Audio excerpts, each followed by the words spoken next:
Good evening, 49er faithful. Welcome to another episode of Between Two Beards. I'm your host, Rob Schuh.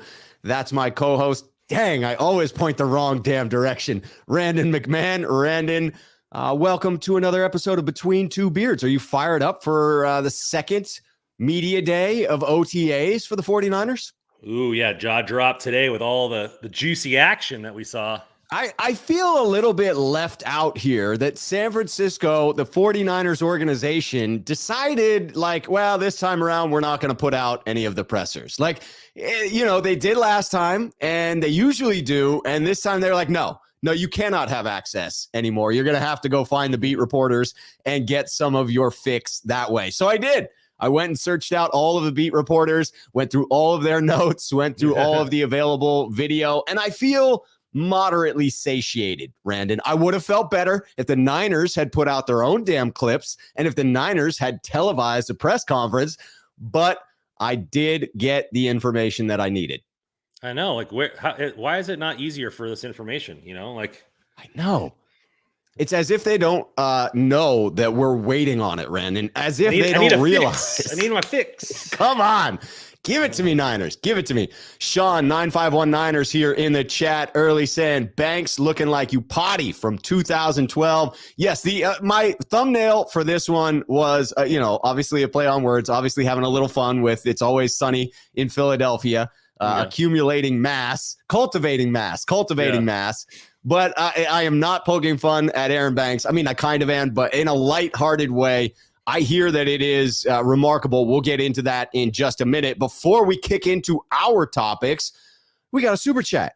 Chris Royal coming in with the super chat saying, what's up, Rob, Randon, and Faithful? Looking forward to another kick-ass stream. Get it. Get it. Yes, we will. We will get after it. Looking at just to see, got to bring in one bad Niner here. Rob Schuh. Rob, you are the baddest dude out there behind a Mack.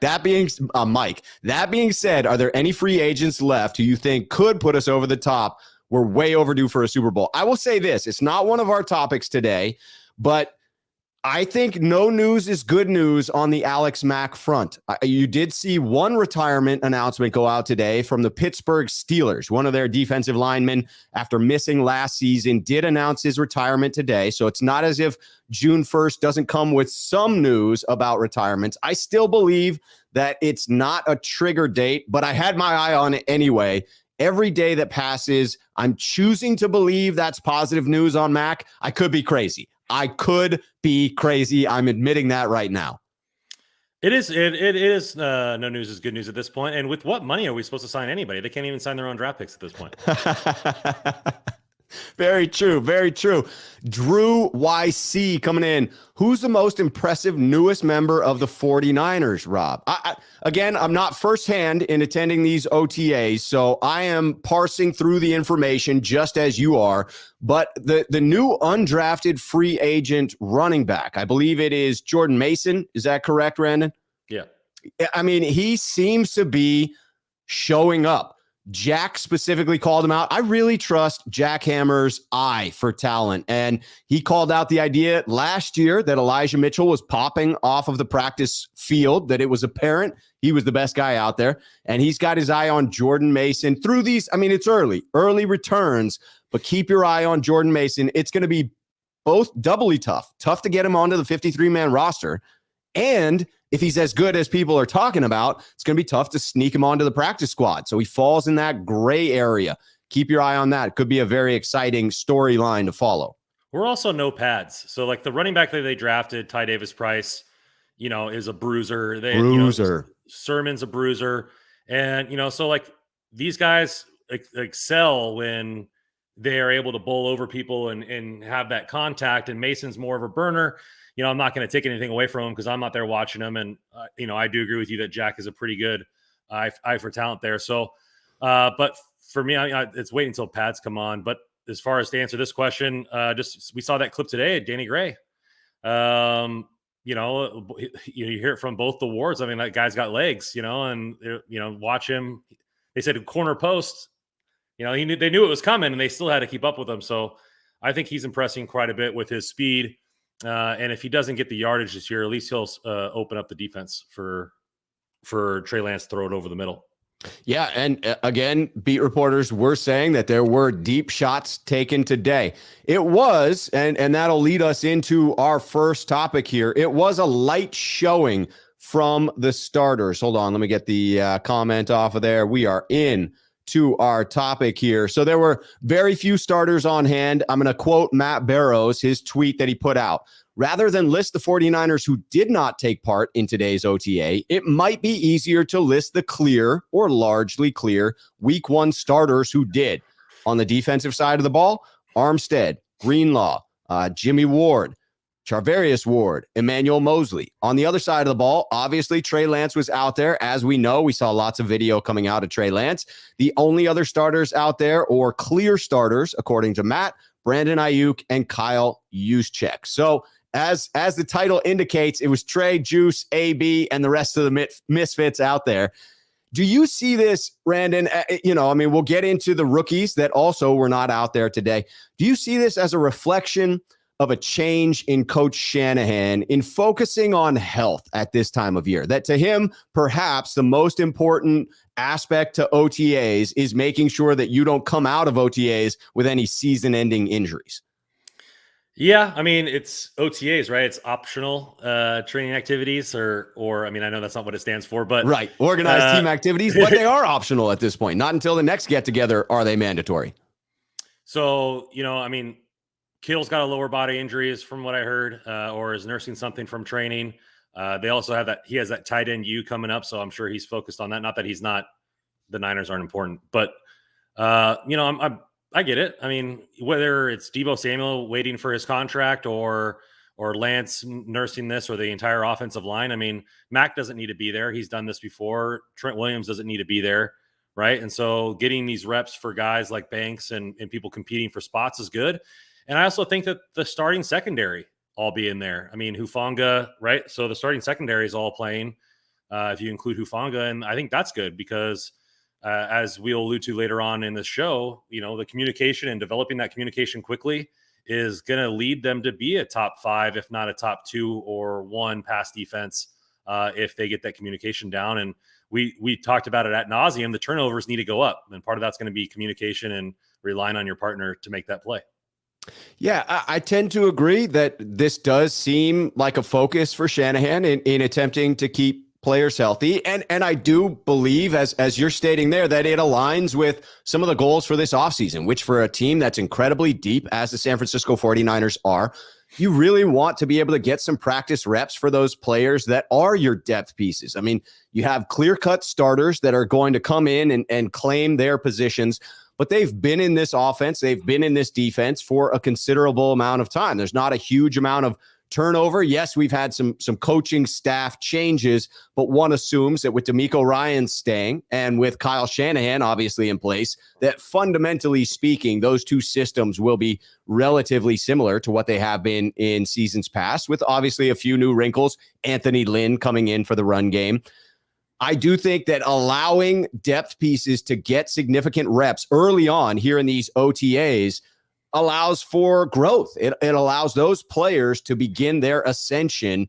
And if the 49ers are going to go the distance this year, they're going to have to rely on that depth at some point. So to me, offensive line, that is critical. Allowing for these shifts to really determine, hey, what if Mack doesn't come back? Who is the guy that's going to be in there? And it seems Jake Brendel got the lion's share of the snaps, almost all, I think, with Lance, and some as well with Nate Sudfeld. But right guard, right tackle, you are looking at some unsettled position. I mean, I got Melvin Crediford coming in with that comment. Rob, the only position group that I'm wary of is the offensive line. What's your thoughts? Melvin, I'm wary as well. It's just unsettled at this point. I don't know that Mike McGlinchey is going to be back. He was there today observing on the field. I'll take every positive sign that I can get. But Brunskill, he was able to get down to one knee to propose to his now wife or his fiance. So the quad must be feeling pretty good. Hey, that's good stretching right there. Yeah. I'll take every positive sign I can get. Like I said, I will take that one and chalk it up. It seems as though we're trending in the right direction for a reasonable group in that offensive line, but I think you got to prepare for a worst case scenario. And the more reps these backups get, in my opinion, the better. It's going to be very slim chance that every single starter plays all 17 games, right? So like the depth of the team is important. We saw that last year. And so, the running back news that you mentioned, I heard on a podcast that they were pretty much taping, Elijah Mitchell together for some of these starts that he had, right? With broken ribs and everything like that. And Shanahan was still running him 27 times a game, but it's important. Like they got to get the reps in, they got to compete. I don't think Elijah Mitchell gets 1,400 yards this season or 1,200 yards. I think it's going to be a committee thing until Shanahan finds the guy that he trusts, and so all this kind of stuff is going to help because a couple dominoes fall, Mack does decide to retire and McGlinchey's not ready. Well, that offensive line looks very thin and every rep counts at this point. Yes, it does. In going back to this question of Shanahan in his shift, I think that the beat reporters are seeing it as well. I took a quote from David Lombardi, who tweeted out, "It was a light 49ers practice today, what we've come to expect from OTAs. They're getting their work in, no significant lineup differences from last week." It does seem that the shift in focus has happened for Shanahan, that early on, it's about just getting the offense out there, just getting people through the reps, keeping them healthy at this point, and then ramping it up as we get into the preseason. We still have one more week of OTAs. Then we have the mandatory mini camp wherein hopefully we will see more of these players that were not here this time around. It will certainly get interesting. We'll have our eyes on players like Deebo Samuel as to whether he will report or not. And then I would expect the real competition to begin once we get into training camp. And it'll ramp up there. There'll be some ferocious practices. We're going against Minnesota. Those are always fiery. When you practice against another team, you can't fake those reps, right? You're going hard against the other team. And there's often scuffles because of that. Yeah, I mean, what at this point, like even if Ross Dwelly went, 10 catches for 1,000 yards and 10 touchdowns at practice, like, is he really taking George Kittle's job? Right. So I mean, some of this stuff is just people getting valuable reps. I mean, obviously Trey needs every rep that he could possibly get.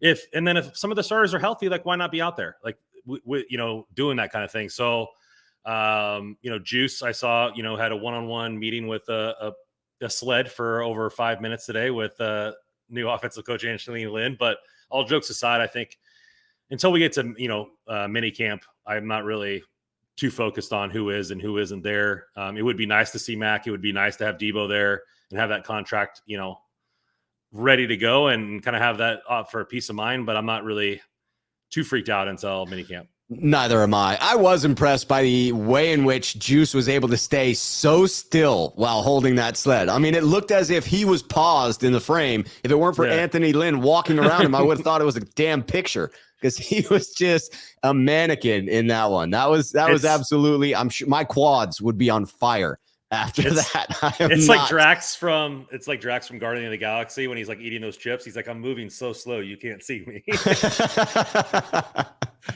He's like, no, we can see you, man. Yeah, I love it. Art the Collector asking the question, Rob, did the rookies have a special event to attend? We'll touch on it in just a little bit, but no, there hasn't been any reason given for some of those rookies being out today, but we will hit on who wasn't there in just a little bit. One bad Niner coming in. Rob, any word on Jason Verrette and how he's coming along?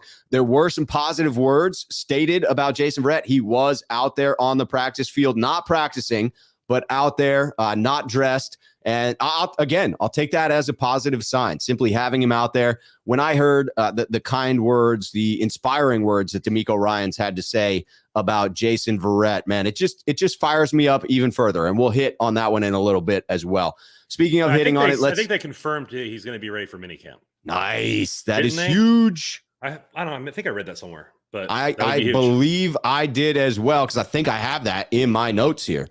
Rebuilding Banks was the title of this next one, and it has everything to do with that picture on the front of cultivating mass. Apparently, what came out today is that Aaron Banks hasn't slimmed down.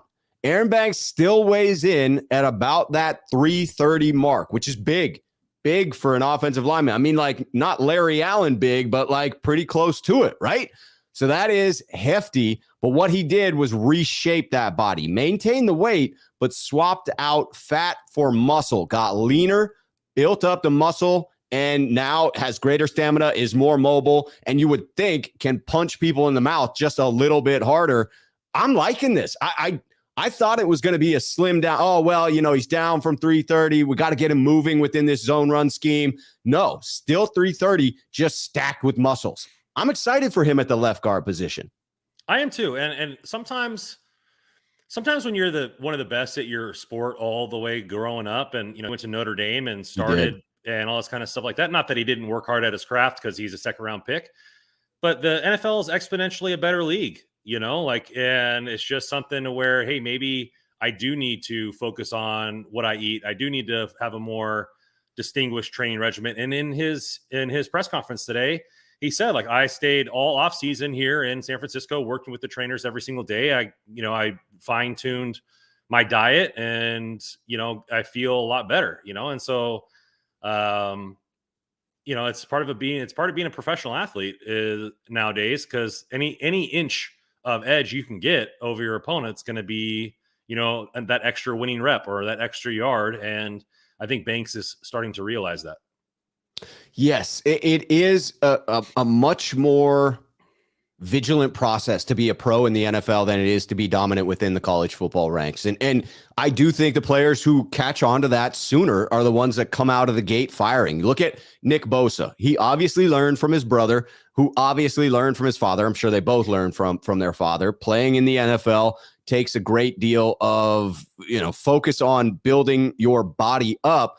Nick Bosa seemed to understand and came in sort of maxed out on that frame, came in eating the right way, working out the right way, and was able to come out firing. And that's not always the case for rookies. I could understand that. If you go back and, hell, if you look at my eating habits now, I don't eat like a professional, let alone when I was 19, 20 years old.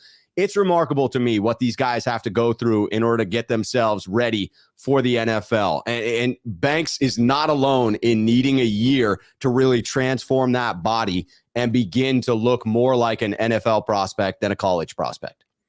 Yeah, I mean, you have all the kinds of stuff. I mean, as far as if we'll stick on Nick Bosa, from the first year to the second year, he fine-tuned his workout routine to include more yoga, to be more flexible, so that way his big muscles won't break under the strain. And so, like, it's just different fine tuning of what you need to do. And, there's some people who are freaks that just, I'm like Marshawn Lynch, who just eats Skittles or does whatever, or like DK Metcalf said he has like a coffee and eats candy.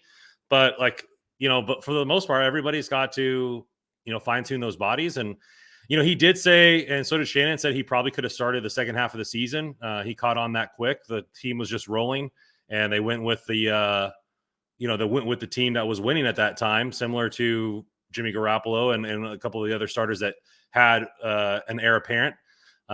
So I feel good about Banks, and I think that he should win that starting left guard position. I do too. Alan Eliza asking that question right there. Rob Schuh, is Banks going to be the starting left guard this year? I think it's his job to lose. Absolutely. He will get the lion's share of those first team reps. He will be not given that position, but he will start there, and someone else would need to actively beat him out at left guard, I think, for Aaron Banks not to start at left guard. Yeah, he had to beat out Brunskill last season, and it didn't happen. He's the heir apparent, so he's going to have to hold on to his job. I mean, people are going to be coming for it. Yeah.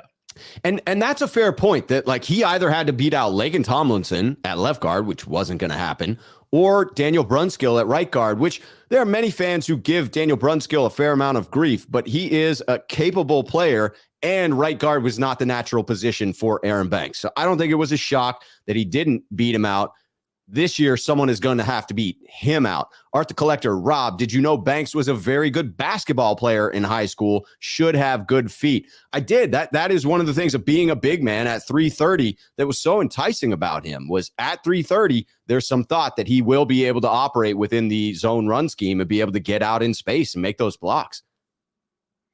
Yeah, I mean, athletic nature, sport athletes, they learn how to use their bodies in different ways. It's not just fine tuned for one sport, and basketball and learning how to manipulate bodies in the paint translates to manipulating bodies on the offensive line. And obviously, you don't see many basketball players at 330. So No, but I mean, and you don't really see many offensive linemen at 330. So the fact that he was able to trim down the body fat and put on a lot of muscle and still keep the weight, and he feels good, then I think a lot of the stuff is on the wall with us maybe utilizing more power this season, and we'll see how that works. Instead of the outside zone, we might be using more, of a mauling type run scheme. They got 2 running backs over 220. They got Trey Lance. They got all these big offensive linemen.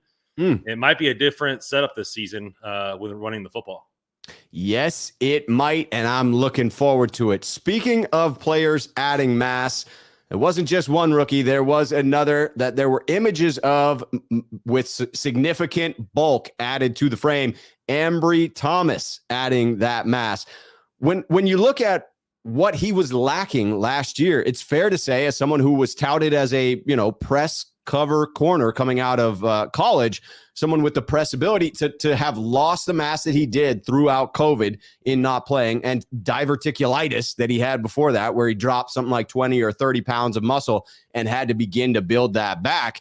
He looked slim. He did not look like a player that was going to be able to get up on NFL wide receivers and press. What I see of his frame right now, the photographs that I saw from today, does look like he has been working in the weight room. Do you see this?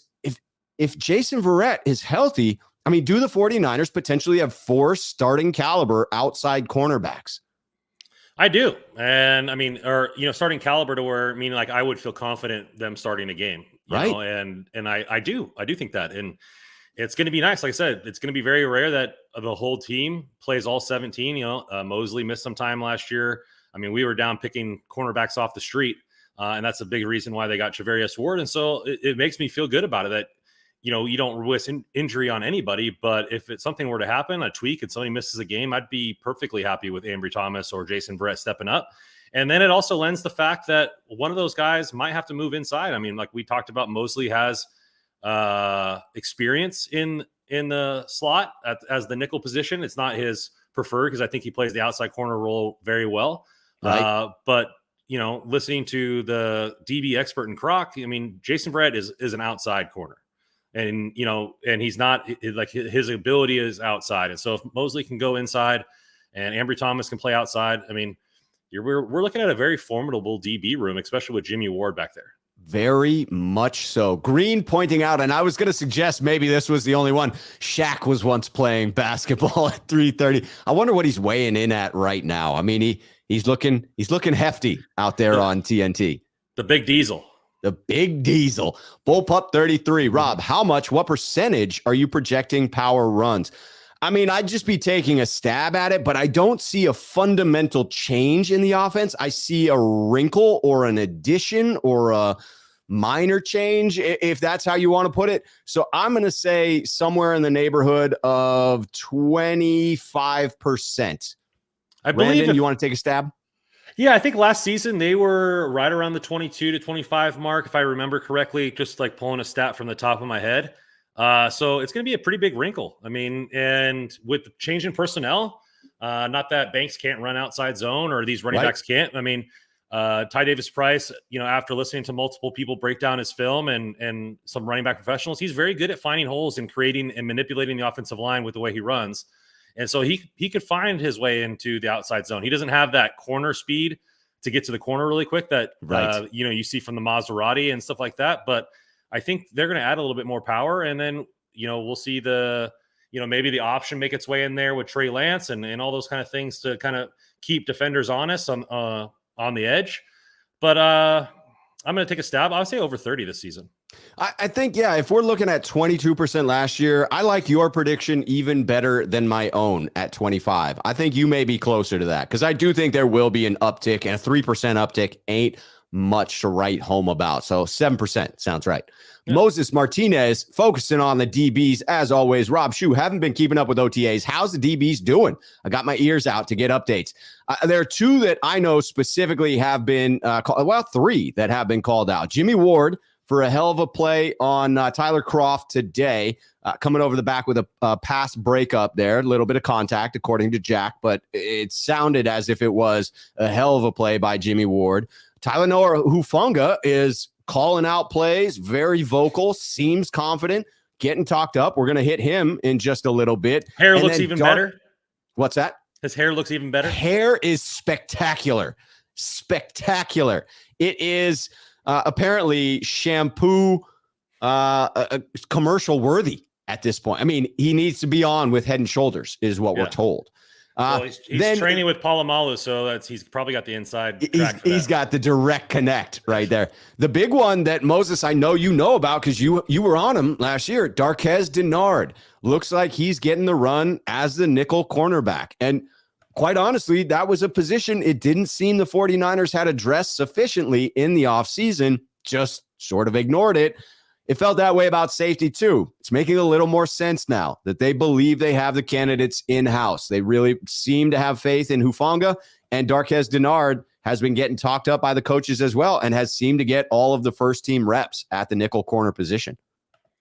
I don't know why my camera just went all blurry all of a sudden, but yeah, I mean, I think this TV room is going to be stacked and it's going to be great. And I really like, I said the chances of Hufanga starting was pretty slim because I didn't like his athletic ability. But after hearing about his already leadership, the way he calls out his intelligence and his instincts, you could definitely play corner or safety in different aspects. You don't always need to be a physical freak. And if he's smart, I mean, you look at Richard Sherman's one of the best corners in our generation. He wasn't the most physically gifted corner. He was just supremely intelligent and was able to diagnose defenses. And so if Hufanga can do that at an elite level, our defense will be very blessed for that. No doubt about it. And we're talking about Hufanga, so let's just continue doing so. Talking about Hufanga working with Troy Polamalu. Is this Hufanga's position to lose at this point? I felt coming in, this was a positional battle to watch, that the 49ers would be alternating reps at the first team, that this could be anyone's job to claim, but it seems like it's the other side, that it's Hufanga's to lose. DeMeco Ryans on Hufanga said, this offseason has been eye-opening for me to see the way Huff is communicating out there, louder, better. Huff is definitely ascending in the right direction. Do you see this as Huff's opportunity to lose?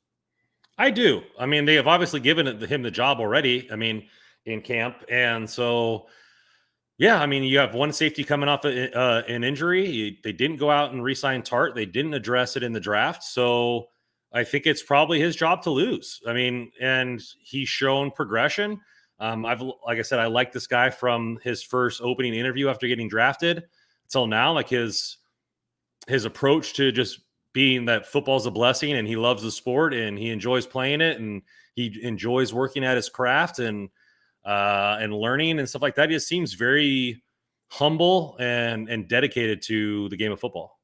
Humble, dedicated, and as Emiliano calls out, Huff came out to the presser fitted like it's already late October. Gotta appreciate a sharp-dressed man. You gotta look good to feel good to be good. Bullpup 33 coming in, big game Huff. Hey, we need a ball hawk back there. I highlighted on my last program, and it's the last season at USC, it was Huff who created 6 turnovers, 4 picks, 2 forced fumbles. The Niners could use a little bit of that.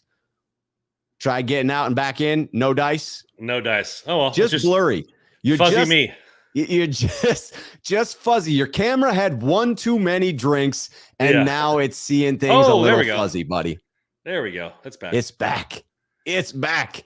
All right, so let's go on to just a little bit of news. Not a whole lot to comment on this because it seems as if there isn't any information out there to clarify, but some of the rookies were not out there. Drake Jackson, TDP, Danny Gray, all not practicing. No information here, all speculation. Is this cause for concern as of yet, or are you leaning towards more of a focus on health and they were out there at some point, now they're just getting some rest days? What does your gut tell you about this? Completely projecting.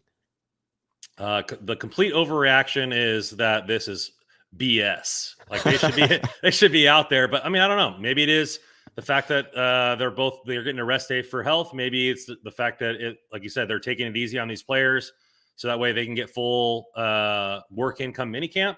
I do like the way you put TDP. I haven't heard anybody say that before, which is kind of it sounds like a WWE wrestling move. It like does. You finish them off with the TDP.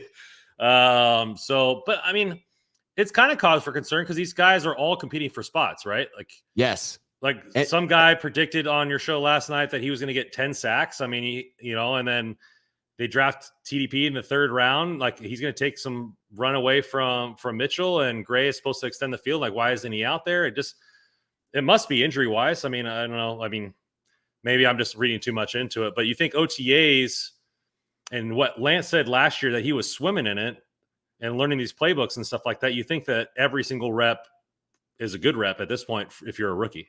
It's a needed rep. Yeah, that these are valuable reps that they are missing. To me, this is probably nothing, but something to keep an eye on. I mean, I'm sure that if you went through and asked Coach Shanahan, he would tell you that he's not going to give you any information and then begrudgingly give you a tiny nugget about maybe one of the three. But I'm guessing that there's, different reasons for each. I've not heard anything of any type of a, rookie seminar or anything where they had to be in attendance of it. Maybe we'll get some additional information. I do think that this is worth monitoring because, as you stated, every single one of those reps matters if we want these players to contribute this year. Every one of those players should contribute in 2022. Drake Jackson, my hope is that he is the situational pass rusher, much like Aldon Smith was in 2011. And you're certainly thinking that TDP is going to be either first or second in total carries in this offense. So you want him getting used to the playbook. And Danny Gray is most likely your most viable deep threat. So again, you want them learning the playbook. Every day they miss is a little bit of cause for concern. But right now, I'm not concerned. I'm just monitoring the situation. Yeah, I mean, who knows? I mean, we don't know if these guys came in shape, right? I mean, look at like Drake Jackson, for example, was 240 that year. Then he went to his combine and then it was like up to 270. And like to gain that much weight, like within a couple months is not that healthy. And so maybe he's sore or getting his body physically fit to what the Niners want. I'm sure, you listen to a lot of pro athletes and they're saying the teams, dictate that you come in at a weight that you're supposed to be at within like 2 or 3 pounds. Like they want you in this small window to be efficient.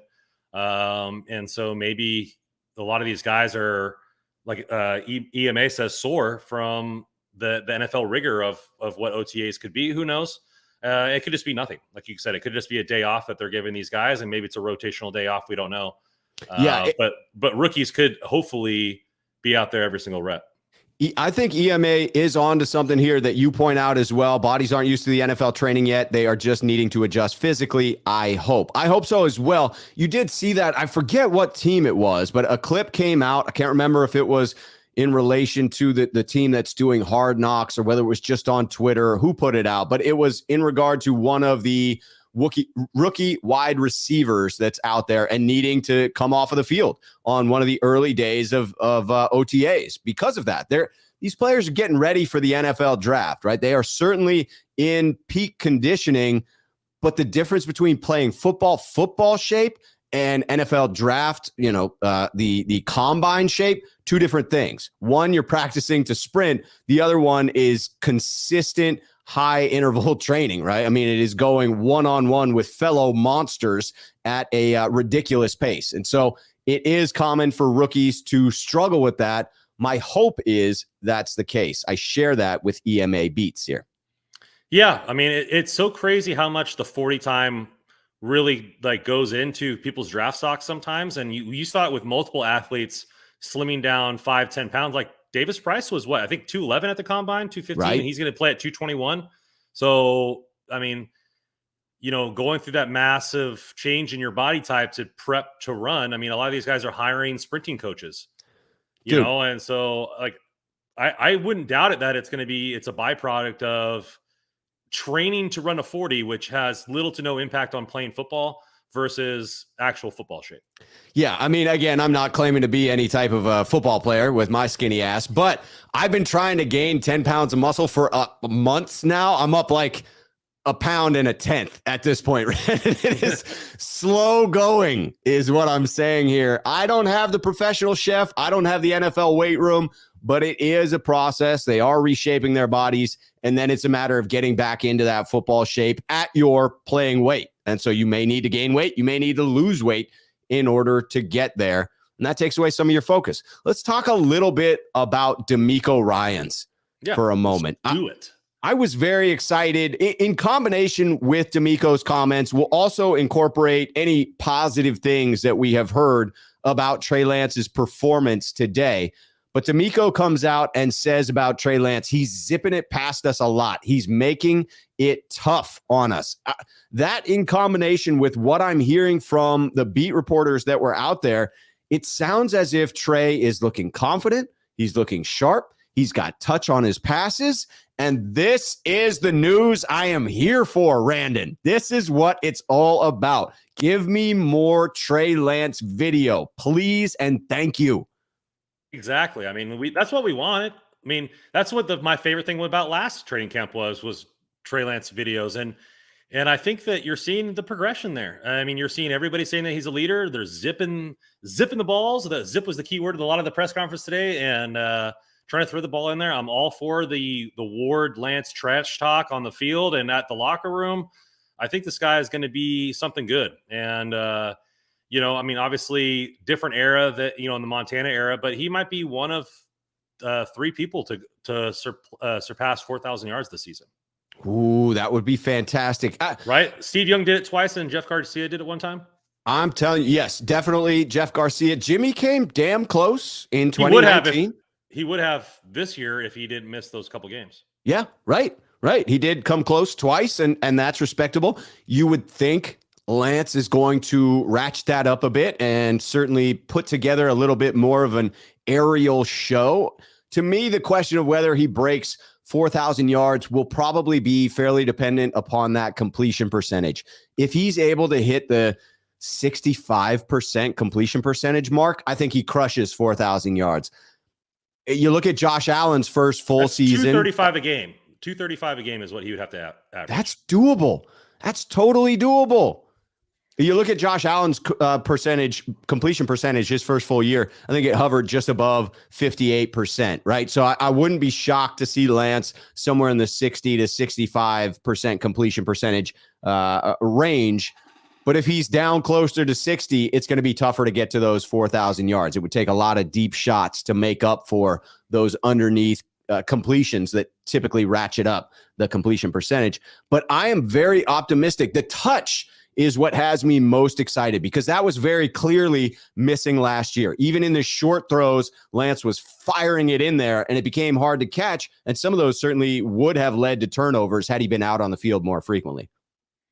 Regardless of what people say about Jimmy Garoppolo and everything like that, like the stuff that Shanahan demands of his quarterbacks and hitting those windows over the middle, that's what it was his best part of his game, that quick release, getting that stuff over the middle. And so to see Kittle talk about the 7-on-7 last week and people talking again this week about him being able to fit balls into tight windows and hit players in stride. And he probably would have had, I heard, Aiyuk dropped one today, and there was a couple other players that maybe if Kittle and a starting caliber wide receiver was in the room, they probably would have caught those too. And so, you're looking at he's progressing the way you want to see it. I mean, it's definitely better than him throwing sub 50% at practice against. Yes. But he's also doing this with nobodies. No, it's not really nobodies, but nobodies and Brandon Aiyuk. Yeah, but I was a little bit against every single member of the starting secondary. Right. I mean, that is tough sledding, and he looked good doing it. I was a little bit disheartened in hearing that Brandon Aiyuk is not so far standing out as one of the more positive notes of those 2 open OTA sessions. It seemed primed for a Brandon Aiyuk freaking breakout season, right? He's working out with Lance. He got himself out of the doghouse. The second half of last season was a marked improvement. But what I'm hearing so far, specifically heard it from Jack Hammer again on his breakdown of OTAs today, was that Brandon Aiyuk, it's not as if he's not looking okay. It's not as if he's not going to hold on to his starting spot. Jack was clear about that, but he has not stood out. And in a practice where you have everyone else missing, you would think that Brandon Aiyuk would be feasting in that scenario, just like he did in 2020 with everybody else out hurt, but he's not. And so that's a little bit of concern for me. I really thought he was going to come out firing this year, like right out of the gate. No slow start like in 2021. Do you have any concerns about that? Well, I would like to know the context. Like, is he lining up against Charvarius Ward every single play? Like when Bosa was drafted, like he went up against Staley. That's a fair point and a good question. He went up against Staley every single rep because he wanted to get better and they wanted him to get better. Now is Charvarius Ward like trying to show one that on a new team that he can lock down anybody? Is Aiyuk trying to call out Ward to maybe sharpen his game? You know, because there is still an instance where maybe Debo doesn't get the contract done and Aiyuk is relied upon, or Debo misses time and Aiyuk is relied upon during the season to be a number one guy. And that means going against number one corners.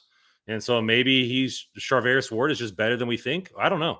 But Mosley's a good corner too. I mean, he didn't allow very much last year. No. And like we talked about the cornerback room, it might be the best that it's been in a long time. And so who knows? I mean, obviously he's got to beat starting caliber corners to be a starting caliber wide receiver in the NFL. There's also no pads. So, I mean, who knows if that benefits, I'm not sure how that benefits the wide receiver. I think it does because defensive backs can't put hands on you as well. Right. So, I mean, I think context kind of matters, but yes, I am a little bit disappointed that he hasn't shown more. And again, it's still early. Like it is. Puff pieces are puff pieces that make us feel good. But like, right, the puck piece last year was it Trent Sherfield? And like, how much did he play when the games actually started to matter? You know what I mean? Like, right. And so people were all over Trent Sherfield in the preseason. Me included. Yes. Myself included as well. So guilty as charged, sir. Yeah. Leaving, pointing out, hey, it won't be too much longer before the Julio talk begins. I don't think it will. I think there is a vicious fight for that 6th wide receiver spot. And there are some real viable names on the roster right now.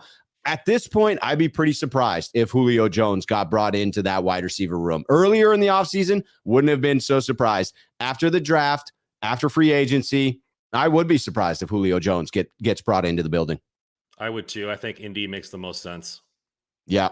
I think so as well. One last comment to bring in about Lance. This one coming from Huff, having big things to say. Huff talked about, man, that dude can sling the rock. I'll tell you that. Trey has been tremendous. Being a rookie with him was awesome. Getting to see his insight as a quarterback and what he can do on the field is outstanding. Love to go against that competition. I mean, he's his teammate, right? He came in as a rookie with him. I wouldn't expect anything but positive comments, but that's glowing, right? And I'm going to believe someone until they prove to me that they've blown smoke in the past.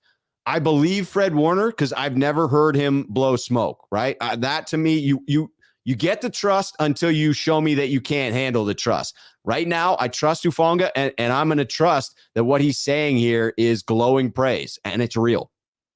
Yeah, Hufanga seems like a pretty positive person, but he doesn't seem like a guy that would like over-exaggerate anything. He just seems kind of pretty go-with-the-flow type mentality. So he usually will say something that makes sense or that he believes in, and then just not say anything at all if it doesn't matter there. But yeah, I mean, he's slinging the ball, and the way his work ethic, I really think that we might have gotten a good one here, like I said, but on average, only out of that draft class, 40%, right? So 2 out of 5 make one Pro Bowl. And so the odds are against all these most of these quarterbacks. So we'll see who really comes in, but ultimately the same things we were saying last year with the best situation. I mean, Trey Lance definitely has the best situation to succeed. And you look at, Jaguars are still garbage. The Jets are still the bottom of the AFC East. And the Bears got worse, if that's possible. So, I mean, you might be looking at Mac Jones and Trey Lance being the best of this class because of how bad or how much better their teams are around them. There's some irony there, being that those were the 2 players that the 49ers were linked to in that draft, that the Niners had their eyes on both of those guys that may end up being the 2 best out of those first rounders. Tom Bragg coming in saying, echoing that sentiment. Trey's work ethic, intelligence, and athletic ability are second to none. When you pair that with the team that he was put on, I feel that Trey Lance is absolutely in a position to have success this year. And as Rich Eisen was saying on his podcast today, it's time. Let the man prove it. Push the button. It is now Lance's freaking team. All right, Luke Walsh is helping us with the transition here. Given the receivers in our division, Jason Verrette's health could be a big variable. I couldn't agree more, hence why I put in Jason Verrette here, expected to be ready for training camp. We got one more DeMeco Ryans topic. We're going to come back to it. It was a surprise one that I'm going to hit Randon with, but we're going to talk about Jason Verrette right now because Luke Walsh reminded us to do so. It seems as if he is going to be ready for training camp. That's the official statement that has come out from these OTAs. Do you see this? It is far too early. We haven't seen him out there. We haven't actually had pictures. We haven't had video of him running. So this is a way too early prediction. But give me your take. Does he make the team? Will he be fully recovered in time to make the 53-man roster? Yeah, I think he makes the 53. I think some people are saying that he'll beat out Trevarius Ward and Mosley, which I don't think is the case. I think they paid Ward, so he's starting, and Mosley, had a phenomenal season last year. So like to have him be able to start maybe a game or 2 or 3 this year because, due to injuries or whatever would be exactly what the Niners need. Like I'm not expecting 17 games from Jason Verrette. I'm expecting him to be a spot starter or come in and play some dime at the end of the game. But for me, like I just want him to be on the field. Like I just want him to be able to play football, the game that he loves, because he's been hit with so many injuries his whole life. And so for me, that's just the biggest thing for me. Like to have him and let him play the game that he loves, and whatever he can give to the Niners is going to be bonus for me. I agree that it is inspirational, the story of Jason Verrette, and it's clear that it matters to his teammates. It's clear they draw inspiration from him. It's clear that in that injury last year, players were devastated, that it really shocked some of those players in a very negative way. It caused them to sort of allow Detroit back into that game because I think it deflated so many of the defenders. And you watch Debo sitting courtside with Jason Verrette. That to me is an important sign of the cool factor of Jason Verrette. I don't think it's arguable that Debo Samuel is right now the coolest member of the San Francisco 49ers, right? He's about to get a huge payday. He just had a monster freaking season where he was the wide back, invented the damn term. And I think that him showing up with Jason Verrette indicates to me just how cool Jason Verrette is within the locker room, how looked up to he is by his teammates. And so I think it is inspirational to have him back out there on the field. I do wonder if there will be any type of a scenario where instead of, because of the depth, because of the fact that you have Trevarius Ward as one starter, Emmanuel Mosley penciled in as the other, Jason Verrette as a question mark there with Ambry Thomas as depth, it makes me wonder if he's not 1,000%. If he doesn't come out and blow them away, if maybe they try to sneak him onto one of the injury lists, whether that be, I think it would have to be IR because he was injured during the season last year, but I'm not 100% clear on the PUP rules. Maybe because he's carrying forth the injury from last season, they could begin him on the PUP. But you could see that as a potential sneaky move for the 49ers, much like with defensive line, where I anticipate they will do that with their rookie they drafted in the 6th round. You could see them attempt to sneak a body onto an injury list and then have reinforcements for later in the season. To your point of not trying to get Jason Verrette to play 17 freaking games coming off another severe injury. Yeah, I mean you could have an all pro talent, be in your 4th corner. I mean, like that would be something great. And then you also benefits the Niners in this way as well. Like they're going to blow out some teams this year, right? I mean, Seattle's probably pretty bad, and then they play the Carolinas and Atlanta. Like if they're blowing some team out in it comes to the 4th quarter, like you have confidence in Ambry Thomas and Jason Verrette to close out games. Like you don't need to have your 2 best guys out there in the fourth quarter. Right. Absolutely. I mean, it's painful to realize that it was pretty late in that game where he went down, right? I mean, against Detroit, like it's arguable you could say, hey, that knee injury was coming at some point, right? The tendons have a certain amount left in them, and he probably would have blown it out the next week if it hadn't been against Detroit. And maybe that's possible, but certainly we were far enough ahead in that one that you would have liked to have had him out there. Now that we have that depth, you could try and keep him healthy for the vast majority of the season by playing him a little bit less. I go back and forth on that one, quite honestly, because when he is healthy, if he is at a true 100%, he's one of the better corners on the team. I mean, he may be better at what he's put on tape than what I've seen from Charvarius Ward. So he is at least borderline cornerback 1 when he's fully healthy. So if fully healthy, I don't know. I'd love to have the best player out there. I'd also love to keep him healthy for the entire season. I think DeMeco will have a quandary on his hands as to how much he wants to play Jason Verrette and how much he wants to keep him healthy throughout the season. Yeah, I mean, for me, it's like, your car insurance charges you more money for the more miles you drive. That's like right. The more opportunity you're on the field you have the more opportunity to get injured. So with the depth there, spell some guys in the fourth quarter and allow some of these other guys to play if we're blowing a team out. But for me, Ward, the money shows that he's going to be cornerback 1. Yes. So that's there. Mosley's earned cornerback 2. And we don't know what Father Time does to everybody. Like, Verrette isn't a spring chicken, and he's had multiple severe injuries. Like, I'm just betting that he just is a good spot start and a backup the whole season, and I'll be happy with that. Would I be surprised if he took over Mosley's job? I don't know. I wouldn't be surprised, but for me, I don't think that's what I'm expecting. I'm expecting him to spot start when there is an injury. I'm expecting him to spell some of these guys here and there. I don't know if they'll try him out in the nickel. Like I said, a lot of the DB podcasters say that he's a pure outside. Right. But maybe he'll do whatever he needs to do to get on the field. Who knows? And I think you're astute in pointing out that Father Time is, in fact, undefeated. Even with Tom Brady, at some point, Father Time will win that one as well. The deal with the devil will run out for Tom Brady at some point. Speaking of Father Time, it is the first Meme B bringing in the comment, any word on Alex Mack? No retirement today? That's a good thing. I just put that up there to reiterate. That's how I view it. Today is the first. We've got no news. I saw a reel from Alex Mack. It was him talking about, Irish words for things. It's him and his wife playing off each other, speaking about Irish sayings. So that seemed lighthearted. It was not retirement news. I'm continuing to believe that no news is good news with regard to Alex Mack. Agreed. Let's transition to that other DeMeco topic. I teased a little bit. This is a surpriser.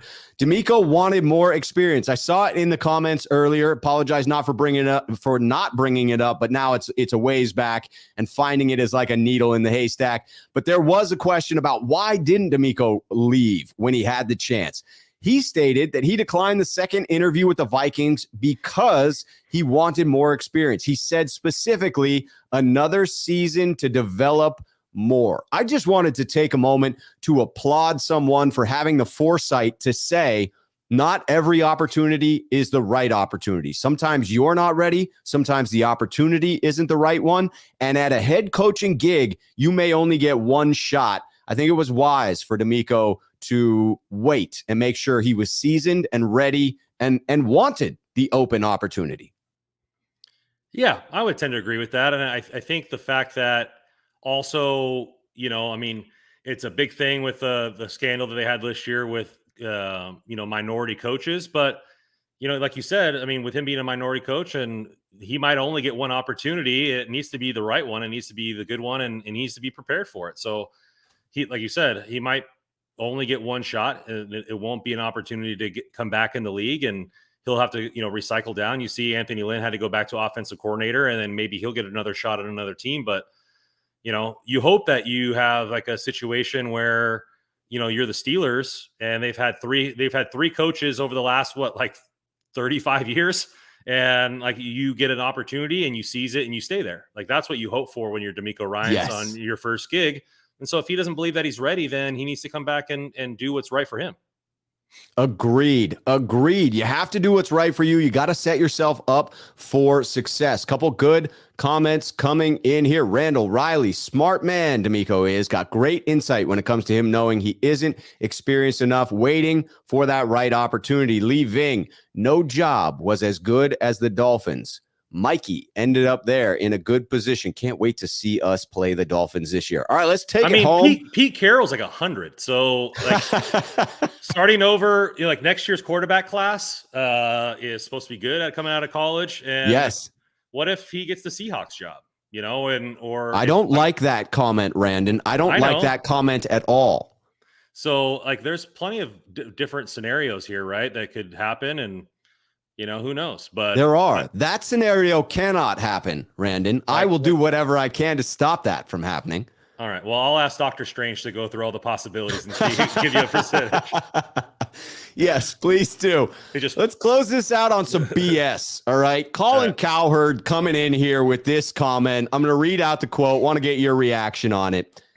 This is Colin Cowherd on Trey Lance. And my hunch here is he's not accurate enough. He didn't play a lot in college. He played for a dominant run offense, and they've got concerns, and they just don't want to say it. Cowherd continued, can you just play him? Give me tape? Like, why am I not seeing tape? I want to see him play. Why are you keeping Garoppolo? I'm just very suspicious when you keep selling me something. This was the theme for his comments. It was, the Niners are trying to sell me something. And when someone's trying to sell me something, I'm very wary of it. Is there anything to this, or is Colin Cowherd just an angry dad talking about his young daughter's ex-boyfriend? I think it might be that. Just like first, the Niners are not putting any video out on Trey Lance at all. It's suspicion. Now they're putting too much video out there, and the video that's out there about him isn't even from the Niners.